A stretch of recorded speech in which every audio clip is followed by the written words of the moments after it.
Hello and welcome to the second In Mallorca podcast.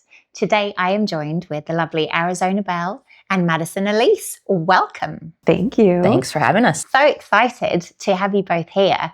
I think we have so much to talk about, so I'm going to just launch straight into it. Madison, tell me who you are and what you're doing here. Okay, my name is Madison. Yeah. I'm here for, mostly leisure was why I came here originally. So I showed up, my husband got a job here as a cycling guide, and he was like, why don't you come check out the island? And I work remote, so I'm like, oh, great, this seems like a perfect place to live. And then as I got here, I started to teach more yoga and got involved with the yoga community. And so now I lead yoga retreats and teach yoga classes on the island. And it was just meant to be. Perfect. Yeah, the universe brought me here. So you're from the States originally? Correct, yeah, from Minnesota. From Minnesota. But you left to go to live in Costa Rica, is that right? Yes. Well, for about 3.5 years, I lived out of a backpack. So I traveled all over, but I lived primarily in Costa Rica and the Cayman Islands for about 3.5 years. Wonderful. Yeah. It was really great. And there's tons of hippies there. So it was like, right, you fit right in. Yeah, exactly. Is that where you learned to speak Spanish? Kind of. I would say I learned to speak Spanish. I was in Argentina for a bit, and then I was in Costa Rica, and then when I came here, but mostly I'm like terrible at classes. Right.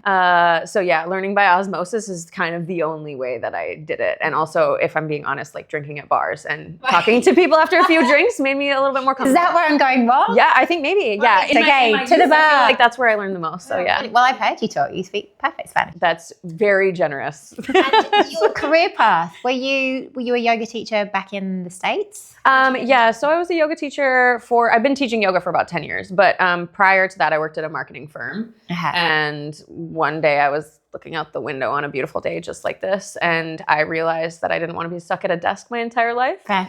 So I quit my job, I took my yoga teacher training, and then I also opened my own remote marketing business at the same time, because I feel like yoga's great, but there's also a need to pay bills sometimes. Yes, yes. And so I did the two. I traveled and worked remote on the marketing business and then taught yoga. And that's kind of yoga is the only way that I was able to travel around the world, which was brilliant. Fantastic, because I got little jobs at retreat centers and at studios. And yeah, it was fantastic. There you go. It's been a fun journey. Yeah, it sounds like it. Well done for making it work to your advantage. Yeah, thank you. And Arizona, how about you? How about me? Why am I here? Long story, but basically also from the States. Can you guess which state? Arizona's a pen name, nickname, so it's a good thing I don't live in Arizona anymore, but I'm born in Los Angeles, from Arizona, mostly born or raised, sorry. And my mom's German. So I've been traveling to Germany and Europe in general since literally in the womb. Yeah. And I didn't know about Mallorca, though, for a really long time, as most Americans kind of, we know Ibiza, and then that's pretty much it. But I was living in Italy for a little bit, and I met somebody who was like, based on what you're saying, I think you'd really like Mallorca. And I was like, my what? Where's that? Spanish island? Sign me up. Let's go visit. So I did visit, and I really, wow. This is it. Before that, I've traveled a lot. I thought there's no perfect place.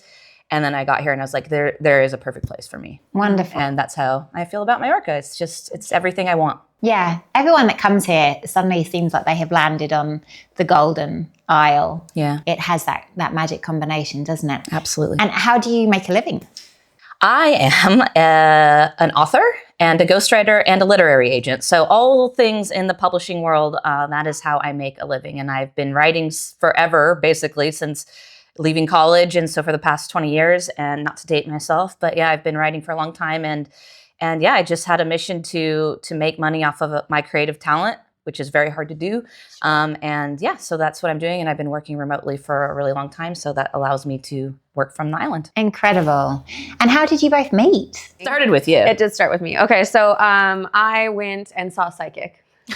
Her name is Sarah Livesey. She's on the island, Psychic Sarah. She's fantastic. But it was my first time ever seeing a psychic, and I was a healthy skeptic. I'm a yogi, but I'm on the side of like yogi that's not super woo-woo. So I was like, okay, I'm going to try this and we'll see what happens. So I sat down with Sarah, and it's an experience. Like, let me tell you, wild experience. And after we talked for a little bit, she was like, you have to meet Arizona. Because she had told me I was going to write a book that is going to sell, but it's going to be my second book. And I was like, in my head, I'm like, great, because I'm on my second one. Like, I'm writing it. But she was like, you have to meet Arizona, because she is the person on the island. And I was like, okay, sounds good. Like, and you know how sometimes you meet people or you know you're supposed to meet someone and you text them and then you never see them again, or you never actually make it happen. I texted Arizona. I was like, hey, if you're ever in Pollensa, because I'm not going to drive all the way over to the other side of the island. It's like 40 minutes for us in Mallorca. That's too far. Yeah. You know? So, but I texted her. We never ended up meeting up. And then one day Sarah was like, hey, we're coming to lunch. I'm bringing Arizona so you guys can meet. And then we met. And I will say, like, it's not just that we're both American, which is, there is a little bit of that, I think, a slice of home. But when we met, it was just, honestly, like vibing hard. Yeah. We hung out for many hours. And from my perspective, Sarah's one of my best friends. So she often calls me and says, a client, I talk to, you might want to talk to, there's a fly in my face. Yeah. That's why I'm going like this. I do speak with my hands a lot, but and she said, but she texted, I think she was on the way home from Pollensa when she met you, and she like, hey, like I could hear her, driving with the windows down. She's like, hey, I just met a girl you have to meet, Madison. You have to meet her. And that's how she talked. And I was like, and then we exchanged numbers, but then Sarah was like, we have to go up to Pollensa and meet Madison. So we did, and we had an epic lunch and made the dream team. Yeah. Amazing. And did you know instantly that you wanted to work together, or were you just pals? I mean, pretty instantly. Yeah. We were we started talking about a retreat the next time. Okay. Yeah. Right. So, very good. So the retreat is going to happen. Yeah. By magic. No, we had this idea and we were like, okay, what are two fantastic pairings? Yoga and writing, because they work so well together, right? In the sense that yoga helps you prepare your mind for writing. And I think that for me, let's say when I'm writing and I'm having writer's block, it's almost because I'm thinking too hard. Like I'm like trying to think my way out of it, where in all actuality, I think it is much more about being open and just like listening. And then I would say almost like channeling the story or whatever you're working on. And yoga helps us remove that like thinking monkey mind that challenges us and puts us into that state. So we had discussed this idea, and now, the retreat is happening. It's happening in June. So we're super, super excited. And for me, it feels, because I'm leading a lot of different retreats, this one I will say feels more in line with me as like a human, in the sense that, there's something like, it feels very connected to like my soul, being that I love to write and I love to obviously teach and practice yoga. And I don't think there's too many writing / yogic retreats out there. So perhaps you've cracked it. Yeah. And what kind of writing will you be doing? Will you be guiding it? Yeah, we'll have guided workshops, but really it can be for any writer. This is open. I do specialize in nonfiction, but for this retreat, it's just come and write. Right. We want to connect back to the creative element, especially in a world that's moving so artificial, right? We want to plug back into the creative source. So any writing is welcome. Okay. But we will have guided workshops and journaling and path to publishing workshop. Just any interest in writing, this is your spot. Fantastic. So it's in June. Where is it? So it's do you know exactly like the location? It's just outside of Sawyer. It's just outside of Sawyer. It's in a finca. It's called Finca Sonsalis, and it's gorgeous. And I have a lot of friends, I have a lot of friends on the island that work in retreats. And I basically asked, what's the best place? And they said, this is where we like to work. It's the most beautiful. So it's a really ideal place to write. There's a lot of cozy writing nooks and all ancient olive groves and a great yoga studio. It sounds disgusting. Yeah, it's real gross. It was really funny because when we first talked about this, I didn't know where we would do it. I'm always looking for new retreat centers. And she was like, no, I have the place. And we went there and I was just like, you can plan the whole thing. But she's like, I won't step in, but this is where we're doing it. And it's breathtaking. And it has that feel like, I don't know, there's something about like it's that space for writing. There's writing desks. Books have been written there, and there will be more books. Wonderful. As a magic, the magic is there. And there's a massive pool, which yes, that helps. So just give us a quick breakdown of what each day will look like. Oh man, each day I can't reveal those secrets. Oh, okay. No, I would love to, but I think what can you reveal? Well, I think we can reveal like in the morning always starts with yoga. I'm also the type of person that I don't like to get up too early. So yoga won't start too early. You clearly don't have children. No, I don't. So easy yoga, breakfast, and then we go into workshops. And basically the way that we'll do the workshops, and we have other guests coming in and providing, again, I'm going to be really vague, other guests coming in and providing things as well. Surprises. But the pattern will vary throughout the day, but it'll start with yoga. And I will say, I feel like I can reveal that because we already talked about her. Sarah will be there. Okay. So Sarah's going to come. And we do have Karis Anderson, who's doing an EFT tapping workshop. And then anything aside from that, I'm not going to tell anything else. But got it. So we have kind of this, it's a good rhythm. And my goal personally is to provide plenty, both of our goals, I think, leisure time to actually write. Sure. Yeah. Because it's tempting to pack all kinds of stuff in a day, especially when people are on a vacation. But this is really to create a space for writing. I understand, because trying to find that time, trying to program it in is impossible. Right. But if you're setting that time, how long does the retreat last? 5 days. Yeah. 5 days. Yeah. Yeah. And I've been, and that came a lot from my experience. So I've been to writing retreats and I never had enough time to write. Yeah. You know, and there was lots of other great things, Sure. and connection and community, but like that alone time to really get into your creative element, we want to make sure there's a lot of that. Absolutely. And it takes a little while to start, the juices start flowing. Yeah. So, Especially if the tap's been turned off for a while, right? You got to. Oh my God, my tap has been turned off. Eons. I will say too, in the evenings, we have dinner, but also the evenings are I'm a more relaxed retreat. Yeah. Style, I guess, as is Arizona. It's not very your average yoga retreat, is it? So Yeah. no. Like, I think that there's a misconception that people will often have about a yoga retreat. Like, you're going to eat vegan, and there are these retreats. You'll eat vegan. There will be no wine. Yeah. Like those things. And yours, you're having steak and wine for breakfast. Yeah. I don't. Steak and eggs. Maybe there might be leftover steak from dinner. But so for me, that's not really. Mine is more about creating a space for not restriction, but for expansion. Yeah. So in the evenings there's like a game room.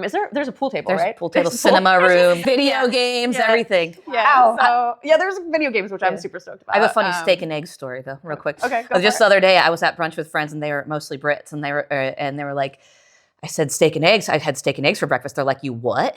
Like they could not. They're like, so you had a steak and eggs. They're like, must be an American thing. I was like, guarantee Madison knows about this. Oh yeah, absolutely. Yeah. And like if you have leftover steak, you like chop it up and put it in your scrambled eggs. That's and exactly eat what the you next do. day. Really? That's It's a thing. Yeah. Oh yeah, you didn't know this? No, we do bacon. Steak is even better. Okay. I don't know. Now everybody knows to try it. Now we're going to have to have steak and eggs one day at the retreat. So. Well, I'm sold. What else are you working on together? Do you want to go? I mean, Go ahead. Okay, so I am really excited because we're just barely announcing our retreat at the Four Seasons. It's a day retreat. Yeah. It's on June 6th. Mm-hmm. And so this is, you already get our vibe a little bit. So you can understand that it's playful. Yes. And it's around the same concept that you get at a longer retreat, but we just pack it into one day. So you show up, there's yoga, we do a workshop with Arizona, we do EFT tapping again with Karis, lunch. And then we have, spa time in the afternoon. Goodness. And then after the spa time, we have wine tasting. Because I feel like no event is complete without a wine tasting. No, I try not to incorporate a wine tasting in every day of my life. It should be. So we're on an island with such beautiful wine. It'd be rude not to, I think. So exactly. Goodness, this sounds like actual heaven. And the main purpose of it is it's a digital detox. So the best part is you can't have your phone all day. Okay. So the Four Seasons, actually, they told me they will keep all of the phones safe. Really? So they collect everyone's phones. Like in a beautiful prison. Yeah, in a beautiful prison. That's such a good way to describe it. Yes, so they collect everybody's phones. Where they belong. And then we do the detox. And I think that while everything else kind of plays into that, Arizona's workshop is the main, I would say, the main part where people actually get to think about. Yeah. better prep that. Well, I just she already sent me like a huge page of what. Do you want to share what we're doing? No. Not at all? Can't reveal. No, okay. Well, you said a little bit about what we're going to do. You just said we can't reveal. Okay. Mystique. It's on the internet. All right. Well, they can just go on the internet. Okay, well, that sounds perfect. I have experienced one of your writing workshops firsthand. So whilst you are fun, I also know how knowledgeable you are about the field of writing. The particular one that I went on was Path to Publishing, and you just completely broke down your options to get your manuscript published, both fiction and nonfiction. It was so invaluable. It was 2 hours and it just completely flew, and I have reams of notes. Can you believe it was actually 3 hours? Was it 3 It hours? was actually 3 hours. My God. I know. And I talked the whole time. I didn't even have PowerPoints or whatever people use these days. Yeah, I was just like, It was a joy. It was like, I really enjoyed the group and I really enjoyed everything you had to say. So you're passionate not only about your writing, but you're also a ghostwriter. So you do genuinely love helping other writers. I do. Yeah. Ghostwriter and a literary agent, which seems like hands in every jar, but it's because I have a passion for helping people bring their stories to life. I think everything we're doing together and individually is like create what you wish you had, or what experience you wish you had. And so for me, when I was an aspiring writer, I was lost. Like the industry is so mysterious. It's so enigmatic. And I didn't have kind of a mentor or somebody saying, this is exactly what you need to do for a while. I mean, eventually did. And with that particular workshop, I wanted to let people know that there are multiple paths to publishing, and this is what they look like, and this is how you accomplish them as a serious writer, because there's a lot of misinformation and competing information on the internet about how to do it, and now, especially with the literary agent side, I have a very complete picture of how the publishing process works. Yeah. So I just want to help people get their book published whatever way is best for them. Fantastic. And that is so invaluable, particularly now as there seem to be quite a few organizations they don't have such honorable motivation. It feels like a big chunk of the world wants to tell their story in a written form. And there are people out there sort of taking advantage of that with vanity publishers. Absolutely. So in my experience, there's not many people like you who are out there genuinely trying to help and point people in the right direction. Yeah, it's an industry built on gatekeepers in general, and I'm not cool with that. Yeah. I'm a bit of a disruptor. Good. You could not already tell, but yeah, so we'll see. I haven't got any pushback yet, but I want to demystify it for people because there's no reason. Yeah. There's already so many gates to hop through. So let me give you the knowledge you need to do that in the correct way. And can you tell us a little bit about how you were discovered? I mean, because you were discovered, right? So story time. I've wanted to be an author for a really long time, and I did not know how to do that.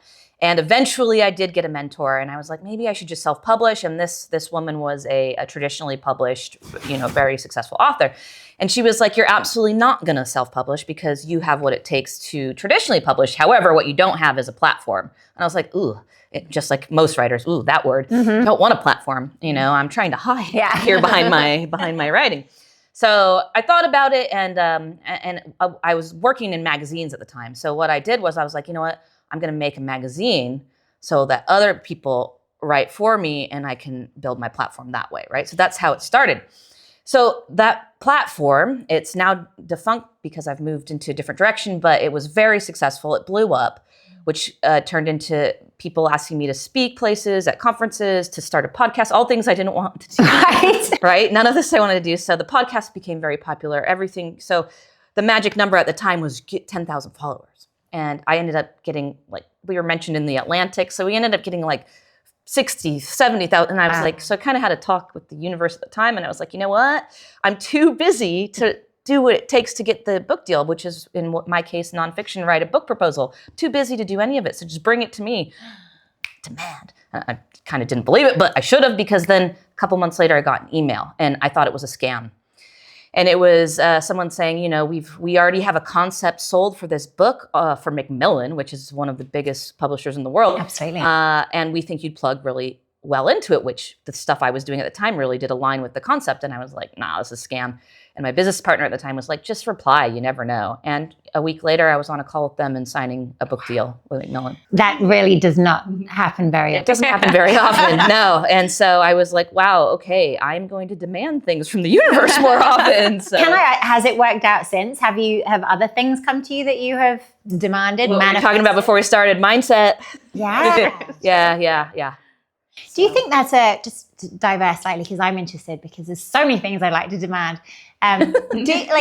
Do you genuinely believe that happens? It's your mindset. And when people think that they're manifesting, saying, I would like this career, I would like this job opportunity, or whatever it is, do you think if there's just a grain of cynicism behind it, that is not going to channel? No, I'll tell you my personal opinion. It's not necessarily cynicism. I think the actual trick is to surrender to a higher will than your own. So my will is saying, oh, I just tapped the mic. Sorry. I said, don't do that. So I could say, you know, this thing that I want, but that's my will, right? That's my free will. I want to be an author, but I'm always sort of surrendering to a higher will, saying, but really, I want to be in alignment with the higher will. So for me, that's actually the trick.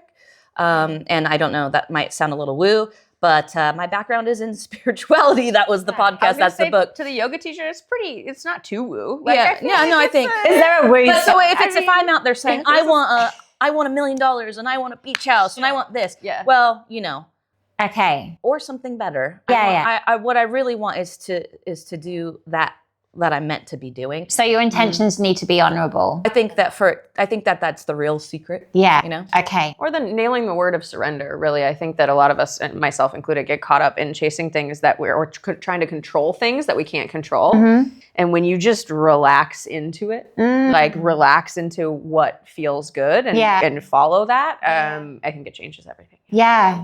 Okay. So we're a little woo. Yeah. No, I think a little woo is good. Woo and wine. Right. That's brilliant. Okay. And the manifestation, you think that's well, you know, it's worked in your own life path also? Yeah. Well, and I think that to some degree, it's something we learn and unlearn and learn and unlearn. Like when you start to try to assert more control, you'll almost feel like your life isn't necessarily in sync. For myself, I find myself doing the learning and unlearning. But it was when I left Chicago and let go of my literally my job and my life and just surrendered to the universe, the world opened up. And I didn't know where I was going to be in 3 weeks when I did all of that. Like I would just travel from place to place, and it was crazy how after clenching and trying to be like, I'm going to make as much money as I can in Chicago. I'm going to wear high heels and carry a briefcase, and then like I'm barefoot, no makeup, and no money at this point, and finding that happiness was truly in the surrender. So I think that it's an interesting concept to try to play with. Yeah, it is. It's a leap of faith, I suppose. And that's a great way to put it. I feel like there are more of us, people who had done the leap of faith here. Yeah, agree. We literally leapt to the island. Literally leapt. And it was very kind of it to have us. But to make it work, you have to be a little more creative with how you live, with how you get an income. And that does sort of, because we're not going into an office anymore, we're having to start to think outside of the box. Mm-hmm. So bringing in all these tools that you guys have, that resonates with me. I am just, sign me up.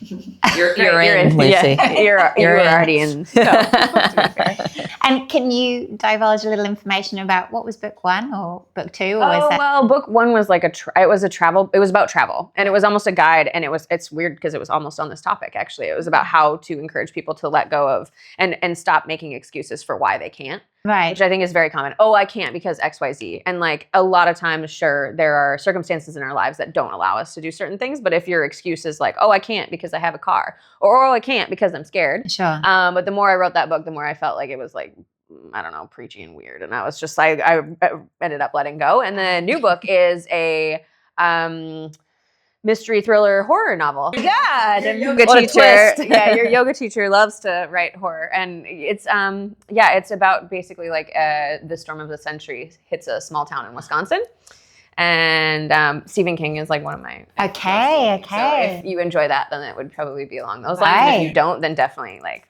Okay, right. Don't want to read it, but yeah. So will I be? I mean, I'm quite a wuss. Will I be scared? Yeah. Okay. I don't know if you'll be scared. You look so non-scary. Read it with a light on.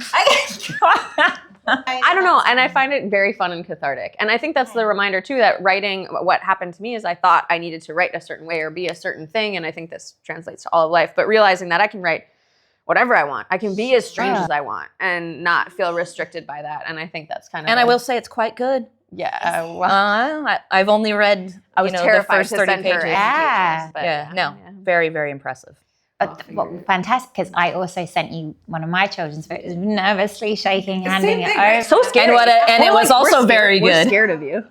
Thank you. Well, that's very kind of you. I mean, do you feel a little apprehensive to begin with when somebody who you like hands over a manuscript and you're like, God, how am what if it's terrible? Oh, not at all. I'm happy to give honest feedback. Okay. Yeah. No. Are you frightening with it, or are you no. soft? Well, unlike her, I don't work in horror. No, I'm not frightening, but I'm also not fake. Great. So I will tell the truth.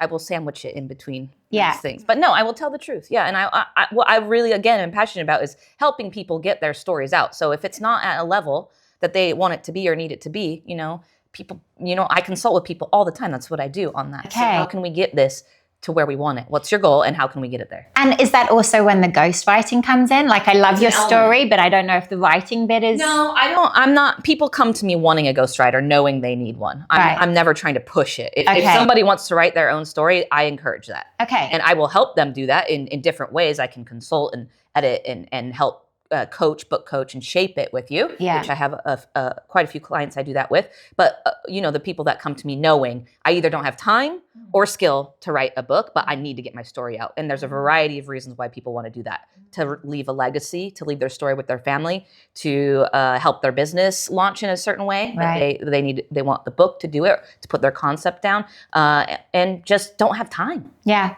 So a lot of successful people who want that next step, because a book really is a key, especially in nonfiction and business, is a key to many doors, to stages, to all of those things. So they know that they want that, they're ready for that, they're ready to put their concepts down, but they just don't have the time to write it. Absolutely. Interesting that some people come to you thinking that getting their book out there is the first step to a bigger audience or platform.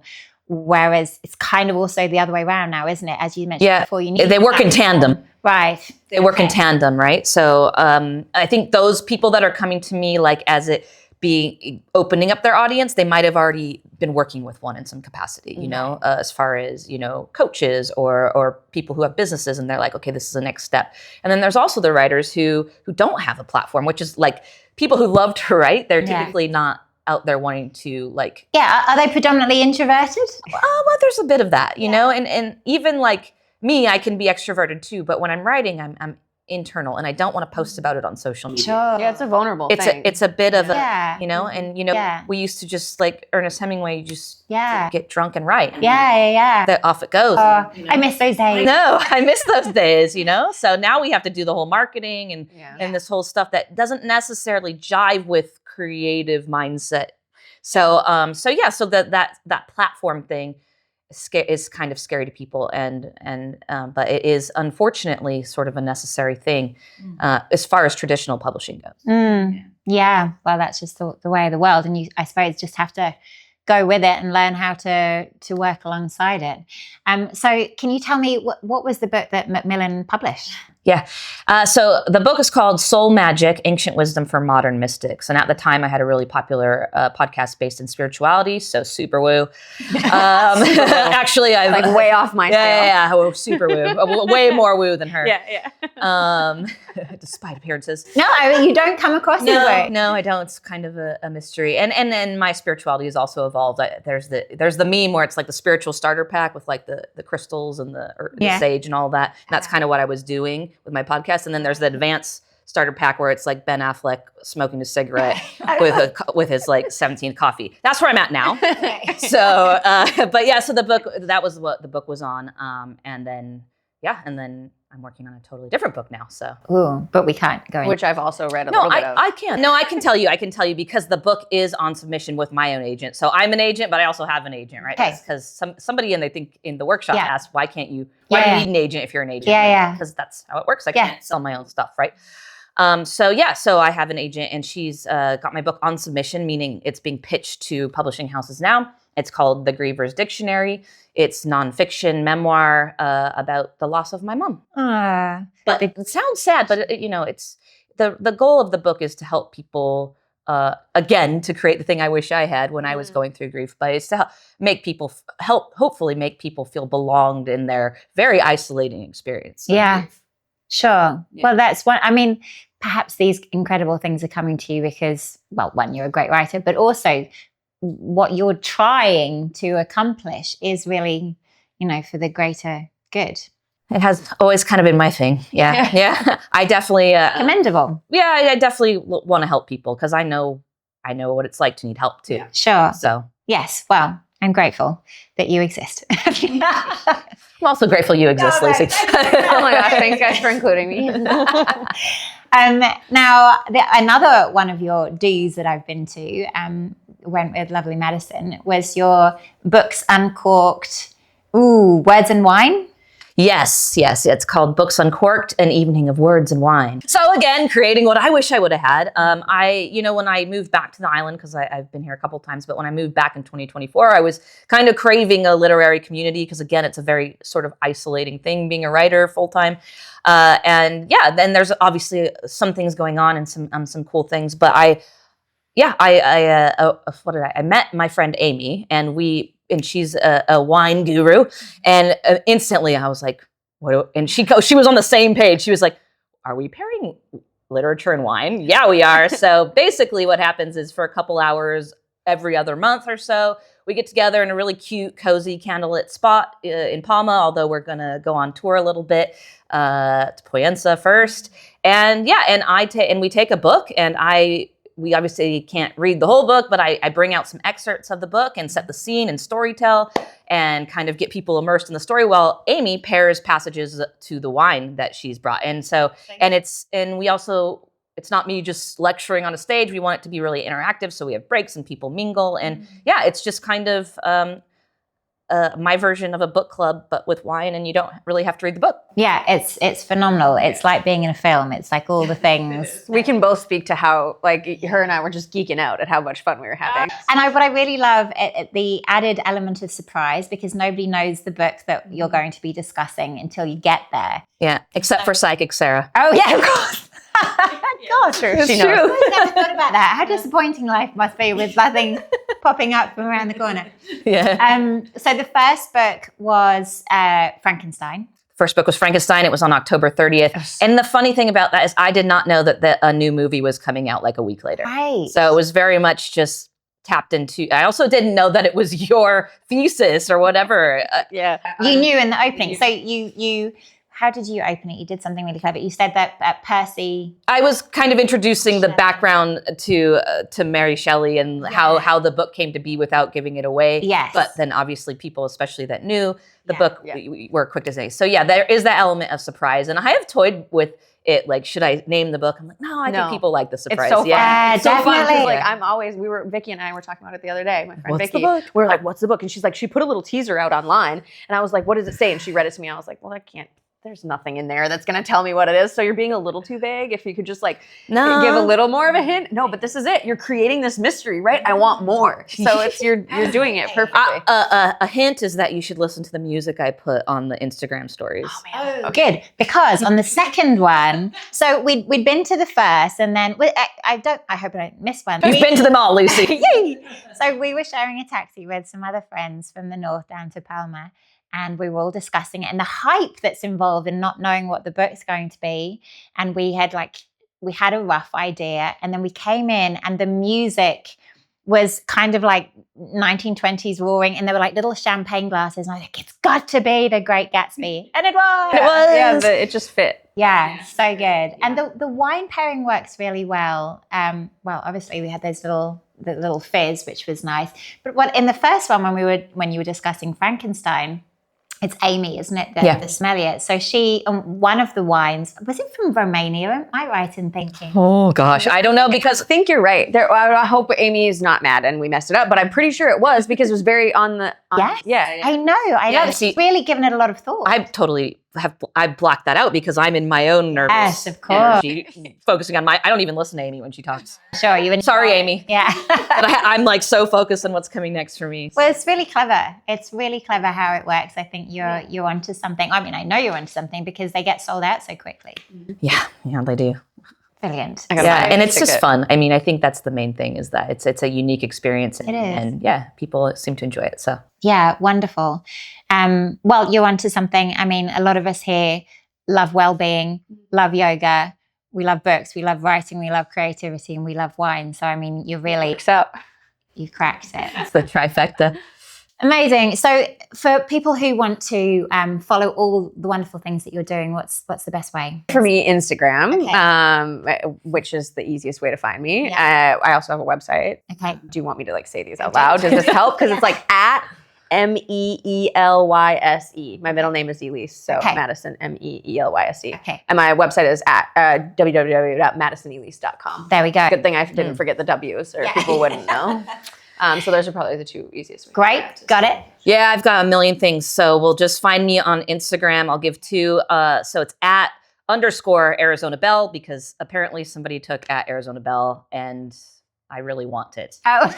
But it's been, so at _Arizona Belle, and then also at Lit Lab Mallorca, which is where we'll find all the books Uncorked and the publishing workshops and everything I'm doing on the island in Mallorca, literary wise. Wonderful. Well, I've made it very clear. I'm a big fan of both of yours, and I love the stuff you're doing together. And it's so exciting, right? Like there's so many opportunities for you.